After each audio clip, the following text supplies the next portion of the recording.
So this is Ken Butler. I guess I will start. So my background is bridge, and I'm supporting obviously everything that you've looked at from the mainline viaduct. Are there any questions that you have? Are there any areas that you'd like to focus on and have some discussion on?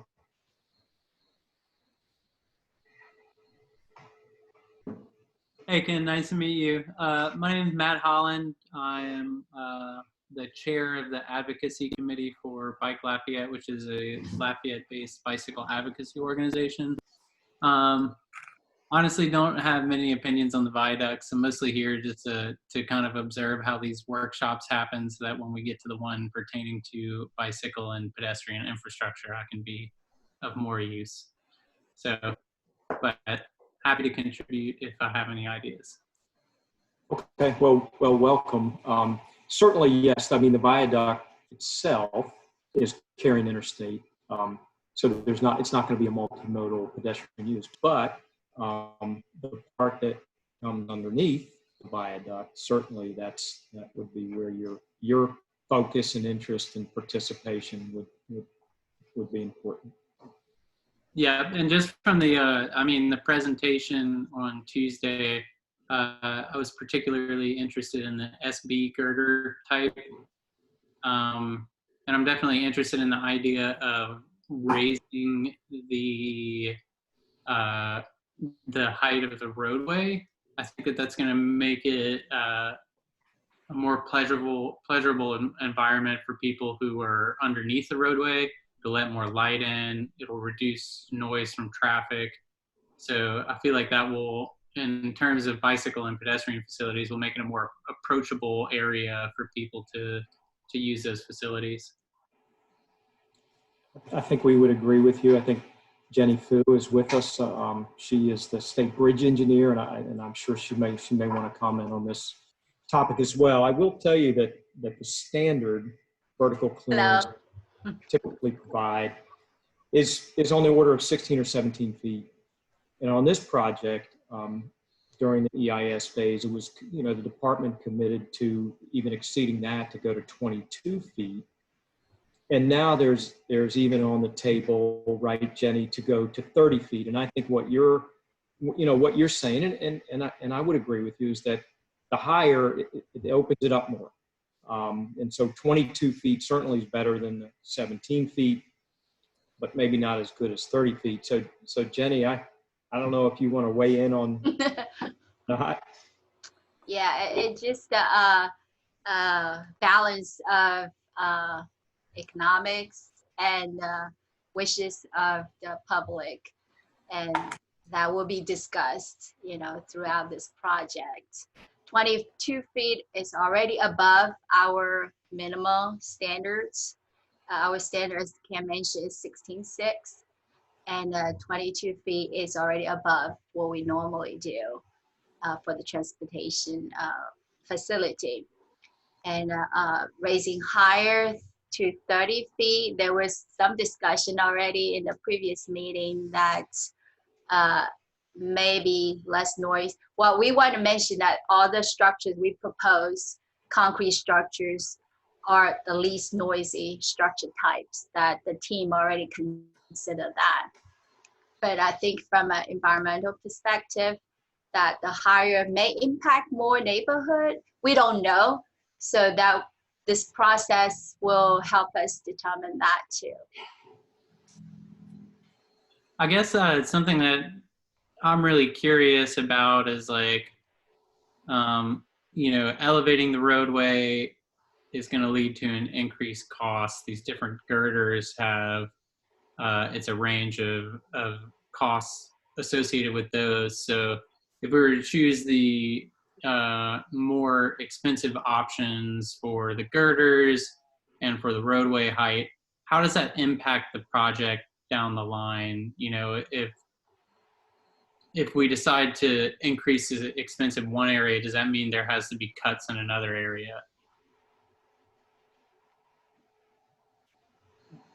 Well, I guess I'll jump in first on that one, and that becomes a department issue. I think the department, again, is committed to exceeding what their standard is.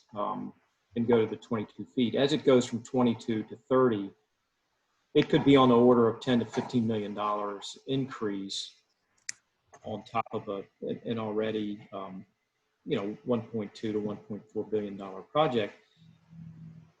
So there is a cost associated with it. And we can't just do it in a way where we could do it in just one section, for example, maybe a preferred section of the corridor. It would have to be carried throughout. And I think that is something that, yes, there may be trade-offs that have to be discussed. And that could be any number of things, because we're just really going through the context-sensitive process. And we're looking at girder types, as you mentioned. We're looking at different pier shapes. We're looking at texturing. We're looking at lighting. There are other items that need to be considered. And yes, maybe weighed against the increase in height from a dollar standpoint. So Jenny, I'm going to hand the baton again over to you on that one.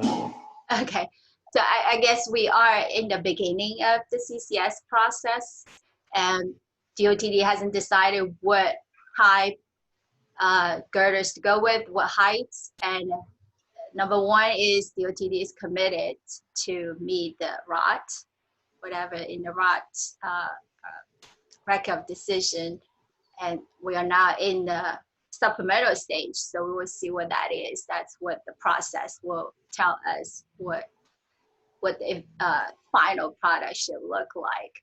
And there's an enhancement talking about, DOTD will pay for the basic structures and the things that we think should be part of the project. And if it's enhancement, then that's another discussion need to have between DOTD and the local agencies.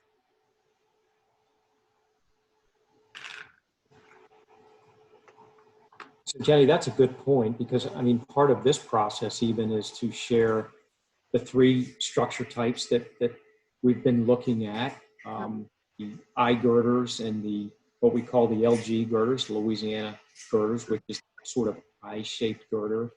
We're looking at the LGU girders. It's the way it sounds. It's U-shaped versus I-shaped. And the SB, the segmental box girders. And so as Jenny indicated, they're all concrete.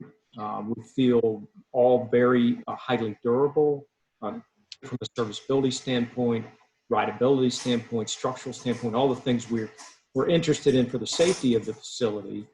But also they have a little bit of aesthetic view to each individual. And so I think we're looking to get some input as we go through this process on those three structure types. Each of those structure types can have different supporting piers, but not just the 30-foot level, but also the shapes of the piers and how they impact the visual impact underneath. So that, Matt, those are things we are interested in having, the folks view and give input on. Yeah. I think this is John Williams. Can you hear me? Yeah. Yes. Okay. I'm with Pack and Paddle. We have a business that's adjacent to the corridor, but I think, was it Matt, the person that just spoke? I think that was a good point about the budget, because I don't know, I guess in a way we're buying a corridor here, and when you buy something, you always want to know how much it's going to be. And for us, for me, it's sort of hard to imagine making some kind of choice or decision or give input on, we want this height or that height, if we don't know what it will cost us in other things. Like I'm sure, I know Matt's priority is, what's going to be the effect on cyclists. And so I guess my input would be, or a question would be, do we have is our local government in for putting up money on this project? And because I wouldn't know what to be in favor of if I said, yeah, I want a 30-foot high bridge. But then, the city's not in for paying for whatever the extra is that it costs to do that. So I'm wondering what has the city said as far as putting in money toward this? John, it's Jeff Grobe. The all those things, the trade-offs and total project costs, et cetera, are all part and things that go, I'm sorry, beyond what would be a quote unquote standard type roadway, all go into the the negotiation that the partners of this project will enter into. That means it's the state, it's the feds, it's the one Acadiana, Acadiana Planning Commission, APC, and LCG. And the short answer is that's to be determined as the partners sit around the table and negotiate. If you really were ready to die on your sword for this, you might give up that, or you might go hammer the mayor to see if you can get some more money, or, you can't tell. I can't tell you yet because really that hasn't started yet. But that's absolutely part of this discussion throughout the entire CSS project as we go on for the next 6, 8, 10, months plus, because that will then ultimately define what the preferred alternative is that moves forward to final design. Okay. Okay. And so what you're telling us now is what's important to you, and that'll factor into how the partners think about where they want to possibly put some extra monies if they have it to give. Nobody has said, well, I got X bucks and I'll put it in the pot, and nobody else has said, well, I got so and so. It's how hard are you, what's the enthusiasm, what's the cost benefit ratio, how much do you think this means to you versus quality of life, and what's good for Lafayette over the next 50, 80 years. And all these things are part of the negotiation and the discussion that has yet to happen. So what you're doing now is setting out some of the things that are going to be on the table as part of that discussion. And this right now, this process is, we're hearing that live. I'm writing down what you say. I'm going to report it back in an hour. It'll go into the record as what's important from these folks here in our group, and it all becomes part of the gumbo. Okay. And I would also say, this is Ken Butler too, and again, Jeff, that summarizes it perfectly, I think. But also, as you think about this discussion, think of the big picture and the relative impact of this almost 3-mile long elevated viaduct through the city, and think big picture, and then boiling down or filtering down to the appurtenances and the other items that are important to you. I mean, the reality is, I think we need to first establish the viaduct, the structure types, the criteria that was used, that was presented to you. Try to understand from your perspective what criteria do you find most important? Was it the maintenance of traffic, the impact to you as a traveler in the town, the general aesthetics of the 3 different structures? Do you have an understanding of those structures? So I think part of this discussion is that, and then some of the other things as we move into hardscapes and landscapes and bicycle use, and those things then come after the primary impact. That makes sense. Ken, that's an excellent point. We're going to have the same kind of discussion 5 more times after this, because there's 6 workshops. And so this one tonight is about the first piece of information that we presented, which was the mainline viaduct. And to hear y'all's comments on that is hopefully the goal of this one. But subsequent workshops will be focused solely on what Matthew was talking about a while ago about bike and ped access. There's going to be other ones that are going to talk about, well, what do you do underneath this thing? And there's going to be other ones that talk about You know, what other things can be done adjacent to the corridor. So every time we get together in one of these part 2, I'll say workshops, these are always in 2 parts. There's the first one, which we had Tuesday, and the Thursday, and the part 2, which is today's. The second one is almost solely dedicated towards having what we would do if we were live over at the church, to sit around a table and talk. And somebody's writing down everybody's comments on a flip chart. Can't do that, so we're now talking on the small screen. But the idea here is to garner your opinions about the subject matter that was presented 2 days ago. And Jeff, Plenty of time to weigh in multiple times, and really you can also at any time say anything you want. But we want to keep this towards the subject matter at hand, because we'll have lots of these.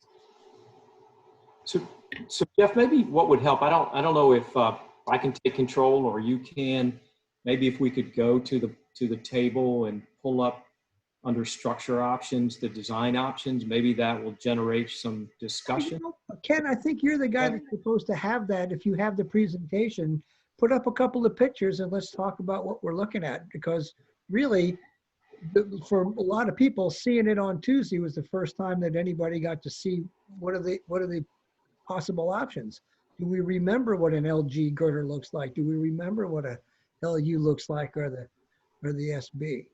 So I think that's a good place to start in referencing this tonight's discussion. Okay, let me see if I see the share screen icon. Let me see if I can walk us through this. I just clicked on it. Are you seeing tell me what you're seeing. Not yet. Not yet? Still see Mr. Boudreau's face. Oh, wait, here we go. I'm getting something. You're coming in. Oh, I got the virtual room.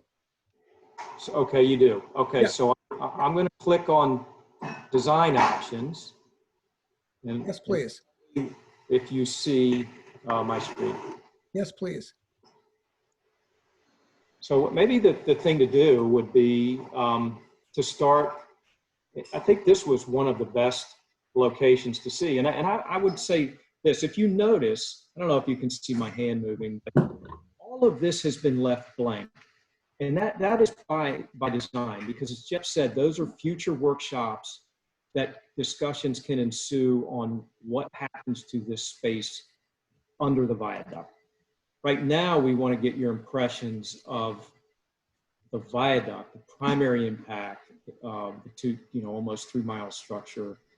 And so of the structure types that we've looked at, we have these I girders, these LG girders, and you can see the look of these and the one type of column that has been used to depict this. And you can compare that to now an LU girder. It's just a slightly different shape of girder. Essentially does the same thing to carry traffic across the interstate. There are a few less LU girders than there are LG girders. Hey, Ken, can you swing it around a little bit? There you Better? go. Yeah, why don't you? In fact, maybe I think you can fit underneath there. Sorry, say again? I think you can actually get underneath a little bit more if you could. All right, you're really testing my skills here, Jeff. I know. Here. Better you than me, pal. No, that's good. That's better. That's better. Okay, so let's go back to the LG girder. Right. Good idea, Jeff. It gives a better perspective. Again, remember this space. Those are future meetings, and you will have an opportunity to come. It's good usable space, so and there'll be I think there'll be a lot of enthusiasm and excitement on what you can do with this space underneath. But for now, if you look at the primary impact again, this is the LG girders versus the U girders, and you can see there's a number there's less U girders. So it's as we move across. This, as Matt indicated, was the SB segmental box girder, and there's less of these. So as you can begin to see, for example, this structure carries 4 piers, and the U-girder carries 4 piers, although a slightly different way to support the number of girders that we have across the top. And then the LG girders, more piers, and also with what we call a top cap to be able to support the number of I girders across the top. And then also in this sequence gives you a good view of everything you just looked at was a 22-foot clearance. Again, this is the segmental box girder, and then this view shows it at a 30-foot clearance for the segmental box. So Matt, you're right. I mean, it does. You can. This is a great visual of what 22 versus 30 does within this location that we've captured. So and do either of these girder types, like this is something we didn't talk about yesterday, but the amount of noise and kind of echo that happens underneath these structures surely has got to be different with each type of girder. Is there one that is better in that respect than others? That's a great question, and a question that we asked ourselves, and you know, really under Jenny and the department's direction, we went out and actually did noise decibel testing in cities with similar height, anywhere from 17 to 30-foot viaducts for all 3 structure types. And quite honestly, I thought, and I've always read, that these segmental box girders absorb more noise than the LGI girders or even the U girders. As it turned out, it was not the case. They all read about the same on the decibel level, no matter whether you were, you know, we took it at various locations. I don't remember exactly, but you know, within the directly adjacent to the structures that we measured, and then moving out away from them several hundred feet. So at the end, and I think Jenny made that comment early, that all 3 structure types are about the same from a noise level. Now, I do believe that 30-foot maybe spread the noise a little more than 22 feet, but I'm not sure we have a sensitivity analysis really to give you on that. But I will tell you the structure types themselves absorb noise about the same. So as Cam mentioned, we did that data collection early on, because at a very early stage, we did look at steel box options, but we all know that steel structures, you will feel a lot more noisy underneath of it. So that's why in this 3 viable options we presented, we did not present the steel girder option. We know that for this community, noise is very important. For a major corridor, we don't want to put a structure we know that will create noisy issues. So all 3 of them, as Cam mentioned, have a very similar noise level. The other thing that really generates a lot of noise, especially in urban settings, is the expansion joints. And you know, you guys know how bridges, everything, pavements expand and contract, right, with warm weather and cold weather. And so we can only accommodate so much movement on structures before we have to break the structure. And when we break it or separate the spans, you can imagine this bridge is going to be almost 3 miles long. So it can't just expand and contract as a 2.7 mile long structure. So we have to subdivide it, if you want to think of it that way.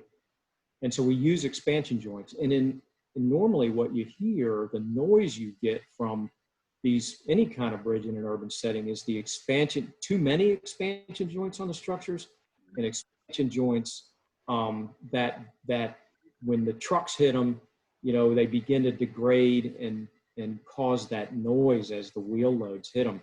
So when we designed all 3 of these structure types, We used joints, and we stretched out the length of expansion more than normal, more so that we could minimize the number of joints. And we looked at higher end joints that would not fail and cause that sort of loud noise, loud banging noise when the trucks hit it. So that's the other thing that causes noises on bridges is expansion joints, and we've gone to measures and lengths to minimize that as much as possible. Is there a difference in the number of these expansion joints between girder types, or is it the same? No, we kept it pretty much the same. Okay.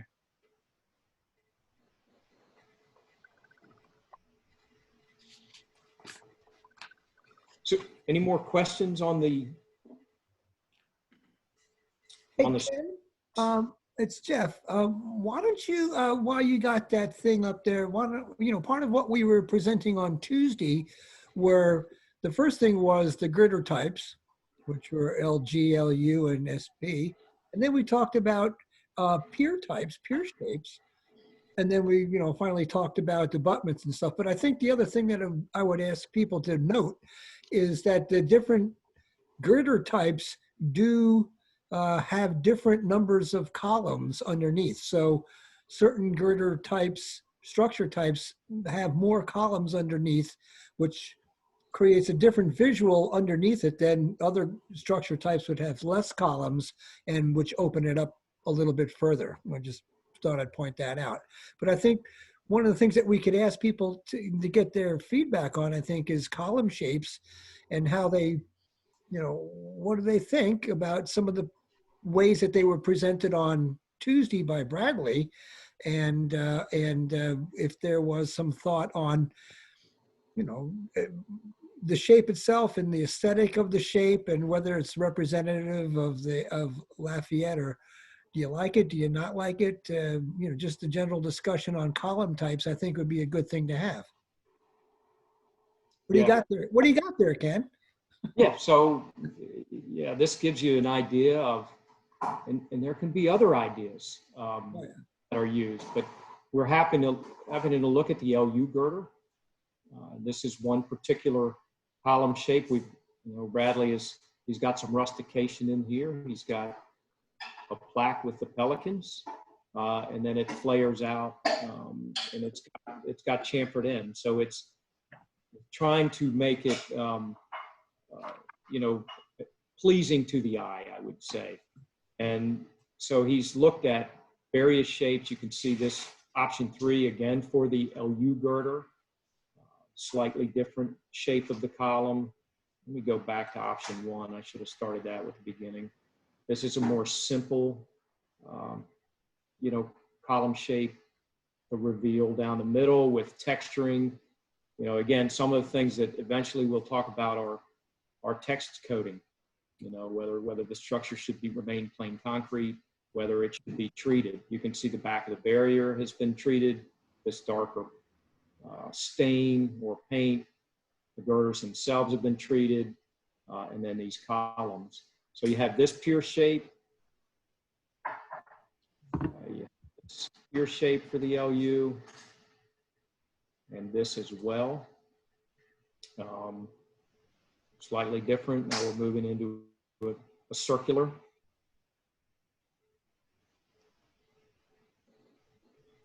This is we get into the segment box girder. So this, again, now the superstructure type changes to a box versus the U shape. And now, Ken, I was just going to point out again, is that the 2 girder types require a beam between columns, and this one does not. And I think we talked about in the presentation on Tuesday how much exposed surfaces are opened up with having no, I think that's called a cap beam, if I'm not mistaken. Having that or not having that affects the feel of the area underneath the structure. And as we go through these, people should continually think about that because it's a major component. It's not a column. It's not the beam. Some of them have it, some of them don't. And it's absolutely an aesthetic feature that is important. Yeah, so you're talking about this, right, Jeff? That's right. Yes. Yeah, so you can see all, because the reality is from a design standpoint, we have to be able to support each one of these girders. We tried to do it through this combined cap and then support the cap on as few columns as we can. And so for the LU girder and the LG girder, that I girder, similar, multiple girders, lines that need multiple support points.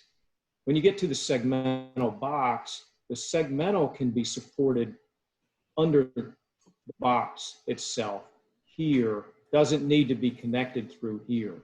So there is a separation in here and an opening, as this girder depth rises up about 8 feet and then has a slab across it and then comes back down 8 feet. So maybe the same number of columns, but an opening in here. So you can kind of, again, going back, you can see the difference in the two.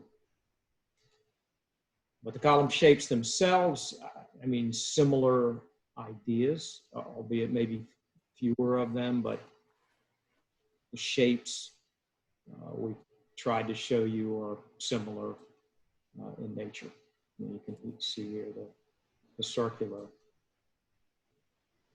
So my perspective on this, and like, I'm not a design person. I don't know anything about architecture or really, honestly, and maybe a little embarrassingly, since I'm from here, like the culture of Lafayette and what would best represent it on a column. To me, I'm thinking about like comfort levels. There's a lot of research out there that suggests people are more likely to use alternate forms of transportation, whether by foot or bicycle. They feel safe and comfortable doing so. So once again, just from what you guys are showing me, like from that standpoint, I'm leaning more towards this this SB girder because it seems like it's a little bit more open and lets more light in, which I think gives a good perception of safety to a lot of people and comfort. And just on top of that, I think raising the level of the roadway would also help with that factor. But in terms of the column design, I mean, I'm not even going to pretend that I have valuable insight to contribute there. Oh, okay. But Personal preference. Fair enough. Yeah, comments on the order type. And I mean, does anybody else have? I mean, and this is really why we're here, so we can get your opinions on these structure types and even the pier shapes. Even if you don't feel you have the aesthetic expertise to weigh in on that, you still certainly have an opinion on what you think looks good to your eye.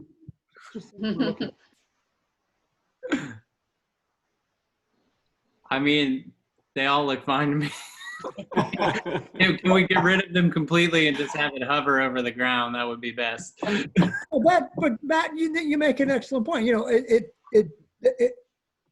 If it's not as important to you as other things, that's an opinion too. And I think that's important to note, where and some folks are going to weigh in and go, oh my God, I got to have this kind of a look and I got to have this kind. To other folks, it just doesn't matter because other things are important. And so engaging that, range of opinions, I think that this all factors into what's important to everyone that's on this committee, which represents various aspects of Lafayette. So it does count. And your opinion is what you said is meaningful in the total scope of stuff.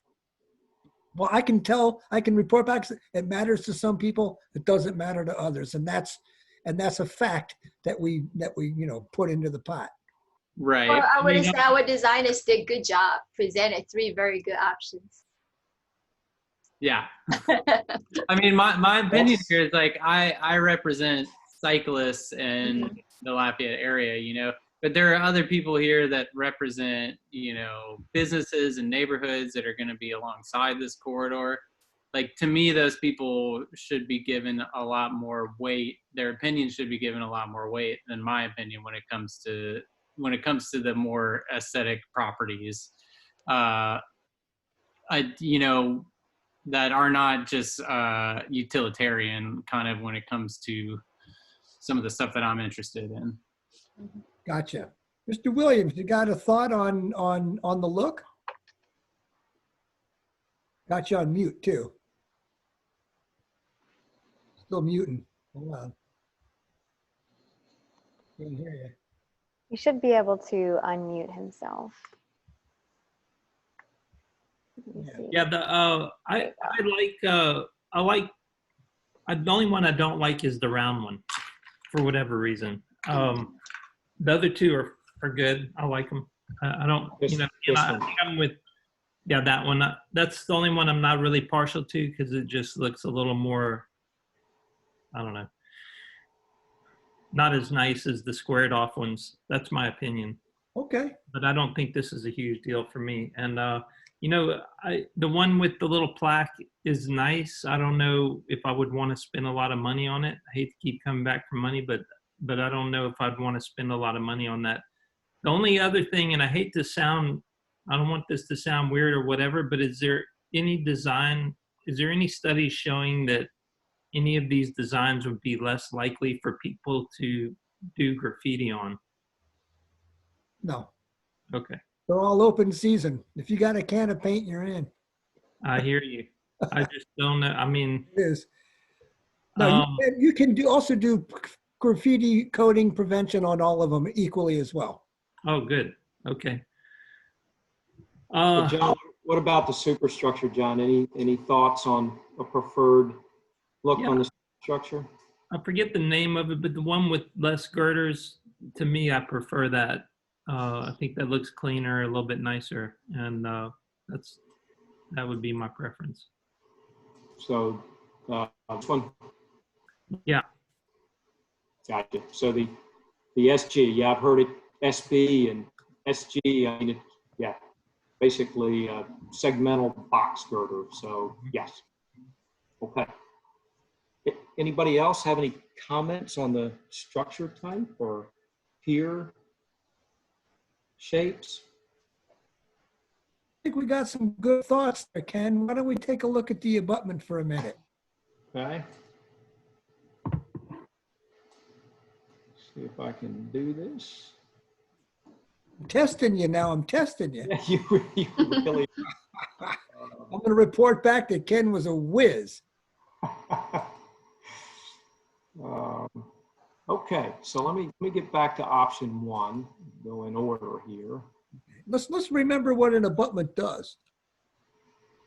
You bet. So basically, it's the beginning of your bridge, right? I mean, it is, you transition from land, you know, from that grade to the bridge, and oftentimes the abutments are up, right? Just like you guys drive down the interstates and you see overpasses and they're sitting up on embankments. It's the same way with this. And what we do in the cities and in urban areas, instead of having this massive slope embankment, a lot of times you see the embankments on a highway and they come down on a slope, and they come down on that slope so that they can be planted with grass, and they can't be too steep so that the department can maintain and cut that grass. And that's fine when you're out in the middle of nowhere, you can take up that land. But when you're in an urban environment, you want to not have a slope off your raised embankment. You want to contain it with a wall. And when you essentially do that, then you've got an opportunity to treat the wall with various aesthetics. And so the bridge, again, you're coming from grade, from land or an embankment, and your bridge starts here. So basically the abutments are the starting point and ending point. getting on and off the bridge. Hey, Ken, I think in the presentation, if you go a little earlier in it, you'll see ones that are abutment shots. These are retaining wall shots, but they're all part of the same thing. If you Okay. go back a couple of more slides and you'll see the starts it off on the abutments. And but the abutments and the retaining walls all, you know, they all speak to one another. Yeah, maybe it could be. Let's go down here because I think for some reason I think the one end is showing retaining walls, and see if I can get back down to this side. And these are what you're saying. There you go. There you go. There you go. But Dog. I'm going to give you an A. Essentially, it's the same thing though, because the retaining walls on that one end, again, serve to, it's just longer coming up. So they're retaining walls coming up to contain the embankment, and then the bridge starts. On this end, because the grade is much lower, we're able to have just a small, slope, landscape it, and then come out with a shorter wall and abutment. But the texturing, nonetheless, can be treated on these walls as well. Let me interject what Bradley had said the other day. He says that this is meant to point out a range of potential options of treatment. And so he used this example as sort of a natural texture. And it could be this kind of stone or another kind of stone, or, you know, some sort of a natural type material. He then went to the second option, which was a, if I'm not mistaken, it was a geometric pattern. And it could be this pattern or another pattern.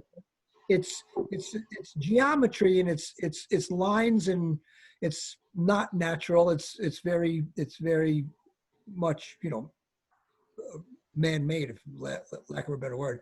And then there was a third one, if I'm not mistaken, that was you can, because of the techniques in concrete casting today, you can actually start putting images or suggestions of images on the walls. I know if you go up and down all around Louisiana, especially down in New Orleans area, they got images of palms and such, and other places have mountains, birds, and all kinds of stuff. So you could do imagery as well. So there's you could go to a natural feel, you could go to a geometry feel, maybe a hard line geometry, or you could introduce imagery, which would be specific to the area. And I think what we're looking for here is to get some thoughts or opinions about which one maybe strikes you a little better than one or the other. Any thoughts? John, maybe before you answer, I can tell you that the cost implications is relatively negligent for something like this. I mean, this is inconsequential, I would say. So this is really an aesthetic question. To make the ends and ends look decent without worrying about too much on the cost side. On that, I remember John mentioned about the pier with the medallion or the shape. That doesn't cost much either. That usually can be part of the structure. We've done it for I-49 segment K in Shreveport. They had an art contest, local artist contest, and they put the image on, so that's not a cost factor too. Just along the same line. So if you guys can see these, like now, can you see the geometric pattern? Everybody's seeing what I'm on the screen. So, I mean, any thoughts one way or the other? I think this one that you have displayed right now, like, to me, that doesn't make very much sense. It kind of looks like a rock wall, and we don't have a lot of rocks here in South Louisiana.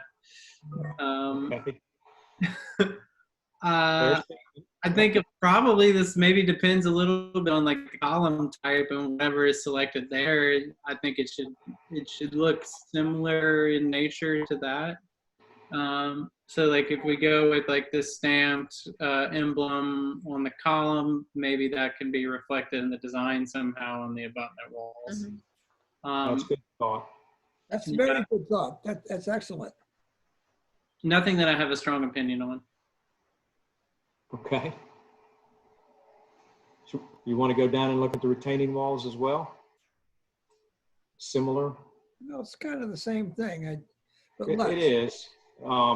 Just You know, I think what we're looking for here is some sort of aesthetic opinion or direction, such that, you know, what Bradley said on Tuesday was that this is not Mr. Potato Head, and you take one from this one and one from that one and stick them together. But really, the ultimate goal is to build a family or a holistic structure that incorporates all the things that will be, you know, touched and influenced by these decisions. So as they speak to one another as a holistic gesture, we, you know, how one influences the other is absolutely critical in developing a structure that seems to make sense from one end to the other. The only one that I really don't like is that real strong geometric pattern. Other than that, I don't mind the rock wall personally, but that's the one I don't like. But other than that, I think they're fine. And probably for me, I'd go more subtle than anything. got it.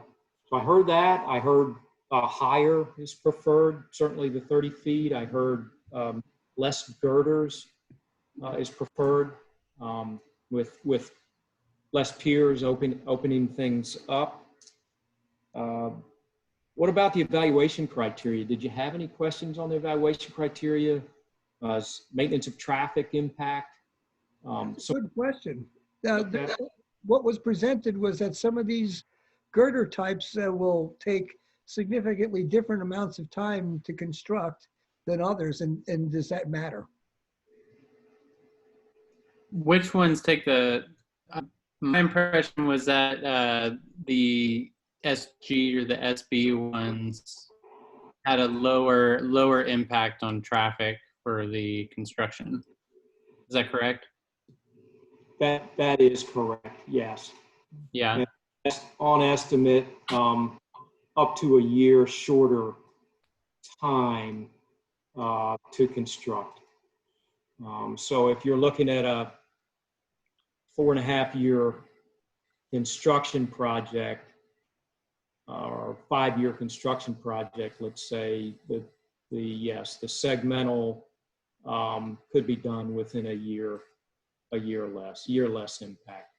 Yeah, I would say pretty strongly that that's very important. I mean, this interstate, as you guys well know, kind of just rips through an entire side of our town. And, you know, this construction project is just going to make it more difficult to get from one place to the other from different sides. So if we can shorten the construction time, you know, if we're talking about years, then that's pretty significant. Sure. Yeah, understandable. And I will say, from a business point of view, the biggest thing I'm worried about is how, once this is built, I think it might be a positive for our business, but, you know, during the construction phase, depending on how hard it is to get to us, it could really have an effect on us. So yeah, I'm on board keeping it short as possible. Yeah, understand. And I do think as this does advance to the next phase, those are things that the department will look at with us as we decide how the contract would go, whether it would go, what kind of a construction process it would be, and maintaining entrances to the local businesses would be built into the specification and the design for the contract to make sure that we could provide it. That helps to some degree. On the other hand, you're still impacted by the traffic conditions and the maintenance of traffic that you have outside your business. So it still is impactful, but we would also look to make sure you have full access in and out for your businesses. I'm just going to play the part. We have about 10 minutes left before we go back to the big room and we report back.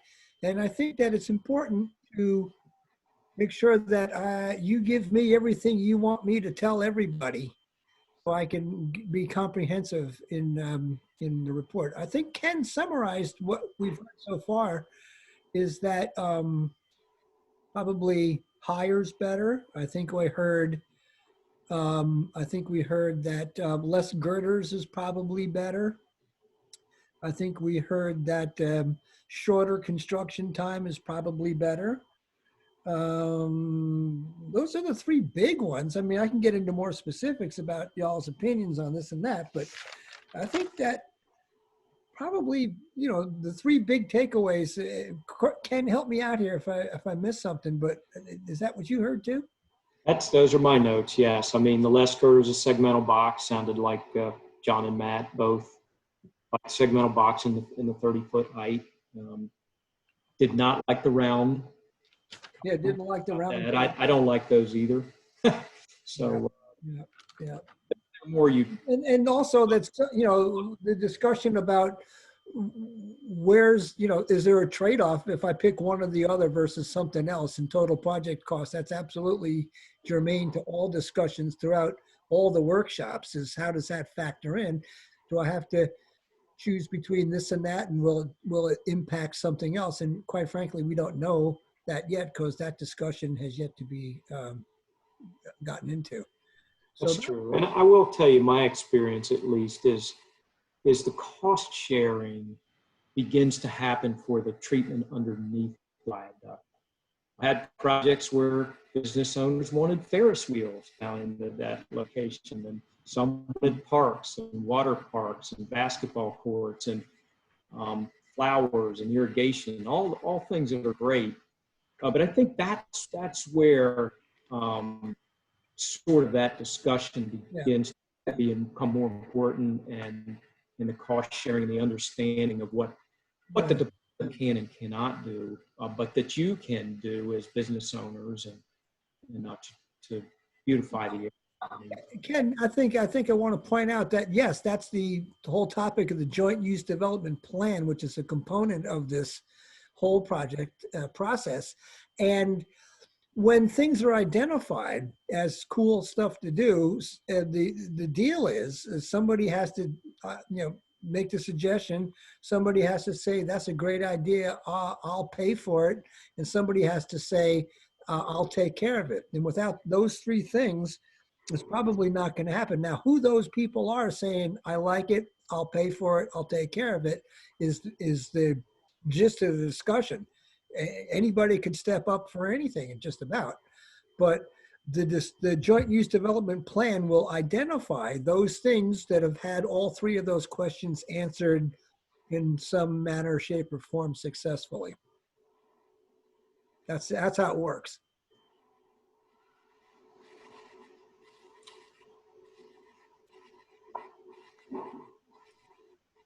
Okay, any other questions or comments or? Nope. All right. Well, thank you for participating. Thanks for joining. I know you're taking your own time to do this, and we appreciate it. We're interested in your perspectives and your feedback, so thanks. So we have about 5 minutes scheduled for us to continue conversation, but if we're finished here, we can leave the room. There's a button at the bottom right of your screen to return to the main room, and we can wait for everybody else to come in. Cool. See y'all there. Bye. Okay.